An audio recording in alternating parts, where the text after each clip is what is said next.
ഇന്ന് നമ്മൾ പഠിക്കുന്നത് റാ ആണ്. റാ റാ സായ് രണ്ടക്ഷരങ്ങൾ. വളരെ സിമ്പിളാണ്. പഠിച്ചവർക്ക് പഠിക്കാത്തവർക്ക് പഠിക്കാൻ ഇൻഷാ അല്ലാഹ്. റാ എന്താണ് റാ? റാ റാ ശരി, ഇത്ര സിമ്പിളാണ്. ഈ റായിന് 3 ഭാഗമാക്കിയിട്ട് കണക്കാക്കുക. അതിൻ്റെ തലഭാഗം ഇങ്ങനെ കുറച്ച് ഇങ്ങോട്ട്, പിന്നെ വരൻ്റെ അടിയേക്ക് ഈ മധ്യഭാഗം, പിന്നെ ലാസ്റ്റേക്ക് ഇതാണ് റാ. റാ ഇതാണ് റാ ആദിയ.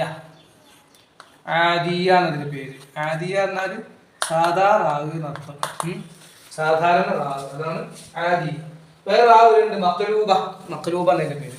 ആ റാഗിനെ വരുന്നത്, ആ റാഗ് നമ്മൾ ഈ ബാഗ് പഠിച്ചിട്ടുണ്ടല്ലോ. ഹാഗുമലൊക്കെ എഴുതുമ്പോൾ ബാഗ് ഇങ്ങനെ എഴുതുന്ന പറഞ്ഞിട്ട് എന്ന പോലെ റാഗ്. എൻ്റെ അടിഭാഗം കുറച്ച് ഇങ്ങനെ ഉണ്ട്.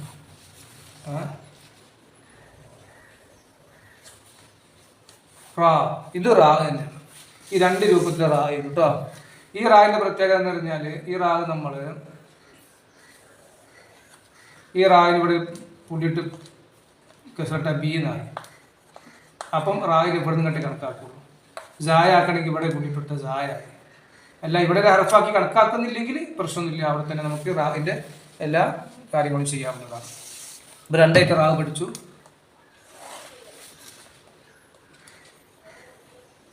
റാ റാ ഇത് രണ്ടാമത് പറഞ്ഞത് റാ. ഇത് പുള്ളിട്ട സായായി.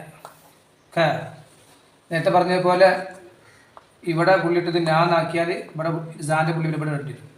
ഇവിടെ പുള്ളിട്ട് ബാ നാക്കിയാൽ സാന്റെ പുള്ളി ഇവിടെ ഉണ്ട്. ഓക്കെ, അപ്പോൾ ഇത് ഇവിടെ നിന്നൊരു സായ ആയിട്ടും ഇവിടെ നിന്ന് ബാ ആയിട്ടും കണക്കാക്കും. ഓക്കെ.